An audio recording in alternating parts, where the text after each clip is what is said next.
तो आज के इस वीडियो में हम लोग समझने वाले हैं इलेक्ट्रोमैकेनिकल रिले क्या होती है। सो फ्रेंड्स, आज के इस वीडियो में हम लोग देखेंगे definition, construction, working and applications of electromechanical relay. So definition से स्टार्ट करते हैं फ्रेंड्स। इलेक्ट्रोमैकेनिकल रिले एक इलेक्ट्रिकली ऑपरेटेड स्विच होती है जो इलेक्ट्रोमैग्नेट या तो किसी कॉइल की हेल्प से इलेक्ट्रिकली ऑन या तो ऑफ होती है। फ्रेंड्स, उसके अंदर दो मेन टर्मिनल्स होते हैं। एनओ जो कि होता है नॉर्मली ओपन, और एनसी जो होता है नॉर्मली क्लोज्ड।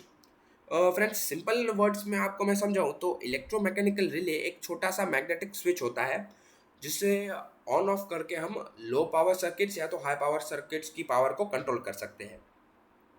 उसके कंस्ट्रक्शन की हम बात करें फ्रेंड्स, तो उसमें 6 मेन पार्ट्स होते हैं। फर्स्ट इज इलेक्ट्रोमैग्नेटिक कॉइल, जो कि जिसको सप्लाई देने पर वो मैग्नेटिक फील्ड को क्रिएट करता है। सेकेंड इज आयरन कोर, जो मैग्नेटिक फील्ड जो क्रिएट हुई है मैग्नेटिक कॉइल की हेल्प से उसको वो इंक्रीज करता है और स्ट्रॉन्ग करता है। थर्ड इज आर्मेचर, जो कि एक मूवेबल मेटल लीवर होता है। जैसे ही मैग्नेटिक फील्ड अप्लाई होती है उस पर वो मूव करना स्टार्ट कर देता है। और फ्रेंड्स, जब हम फोर्थ इज स्प्रिंग। स्प्रिंग का ये काम होता है फ्रेंड्स, जब हम इलेक्ट्रोमैग्नेटिक कॉइल की सप्लाई को बंद कर देते हैं तो उसके कारण मैग्नेटिक फील्ड भी बंद हो जाती है और आर्मेचर घूमना बंद कर देता है। तो जैसे ही आर्मेचर घूमना बंद करता है, स्प्रिंग उसको उसकी ओरिजिनल पोजीशन पर वापस लेके आती है। तो स्प्रिंग का वो काम होता है। और फिफ्थ इज कॉन्टैक्ट्स, जो होते हैं एनओ और एनसी आउटपुट कॉन्टैक्ट्स होते हैं। आप देख सकते हैं एनओ यानी नॉर्मली ओपन और एनसी यानी नॉर्मली क्लोज्ड। और टर्मिनल होते हैं जहाँ पे हम इलेक्ट्रिकल कनेक्शन देते हैं, यानी हम मैग्नेटिक कॉइल को इनपुट वोल्टेज देते हैं टर्मिनल की हेल्प से। अब फ्रेंड्स, उसके वर्किंग प्रिंसिपल की हम बात करें तो फ्रेंड्स, जब कॉइल को इलेक्ट्रिक सप्लाई दिया जाता है तो कॉइल एक मैग्नेटिक फील्ड को जनरेट करती है। और जनरेट मैग्नेटिक फील्ड जनरेट होते ही आयरन कोर उसको पावर अप करता है, मतलब इलेक्ट्रोमैग्नेटिक फील्ड को और स्ट्रॉन्ग बनाता है। उसके कारण जो फ्रेंड्स होता है वो आर्मेचर अट्रैक्ट होता है उसकी तरफ, और अट्रैक्ट होकर वो मूव करना स्टार्ट कर देता है।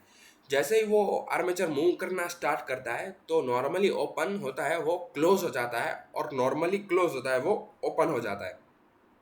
जिसके कारण जो लोड उस पर कनेक्टेड होता है वो या तो ऑन हो जाता है या तो ऑफ हो जाता है, डिपेंडिंग ऑन द कॉन्फ़िगरेशन आपने जो सेट किया है आपकी रिले में।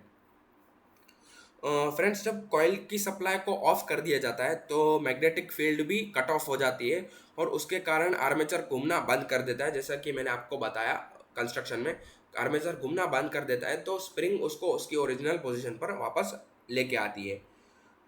यानी रिले फिर से नॉर्मली ओपन स्टेट में और नॉर्मली क्लोज जो होता है वो क्लोज स्टेट में आ जाती है। वो एक सिंपल एफिशिएंट स्विचिंग है। उसके एप्लीकेशंस की हम बात करें फ्रेंड्स, तो वो मोटर कंट्रोल सर्किट्स में, पीएलसी एंड ऑटोमेशन पैनल्स में, electrical protection systems, automotive horns and light controls, industrial starter circuits and power system release में यूज़ होती है। ये कुछ रियल इमेजेस हैं इलेक्ट्रोमैकेनिकल रिले की फ्रेंड्स, आप देख सकते हैं। ये इंडस्ट्रियल की है, ऑन बोर्ड माउंटेड है प्लांट पर, और आप देख सकते हैं रियल रियल इमेजेस में। अब फ्रेंड्स, एक क्विक समरी देखते हैं। इलेक्ट्रोमैकेनिकल रिले एक सिंपल मैग्नेटिक स्विच होती है। इसमें कॉइल, आर्मेचर, स्प्रिंग और कॉन्टैक्ट्स होते हैं। कॉन्टैक्ट्स यानी दो कॉन्टैक्ट्स, फर्स्ट इज एनओ जो कि होता है नॉर्मली ओपन, और सेकेंड इज एनसी जो होता है नॉर्मली क्लोज्ड। कॉइल को जैसे ही हम इलेक्ट्रिक सप्लाई अप्लाई करते हैं तो मैग्नेटिक फील्ड क्रिएट होती है, और मैग्नेटिक फील्ड क्रिएट होते ही आयरन कोर उसको स्ट्रॉन्ग बनाता है, और आर्मेचर मैग्नेटिक फील्ड के कारण वो घूमना चालू कर देता है। जैसे ही आर्मेचर मूव करना स्टार्ट करता है तो एनओ जो होता है नॉर्मली ओपन वो नॉर्मली क्लोज बन जाता है, मतलब क्लोज हो जाता है, और एनसी जो होता है नॉर्मली क्लोज वो ओपन हो जाता है। सो फ्रेंड्स, जैसे ही हम सप्लाई को बंद कर देते हैं तो इलेक्ट्रिक फील्ड कट ऑफ हो जाती है, और इलेक्ट्रिक फील्ड को कट ऑफ होते ही मैग्नेटिक फील्ड भी बंद हो जाती है, और स्प्रिंग होता है वो आर्मेचर को अपनी नॉर्मल पोजीशन पर वापस लेके आती है। और फ्रेंड्स, वो इलेक्ट्रिकल आइसोलेशन प्रोवाइड करता है कंट्रोल पोजीशन और लोड के बीच में।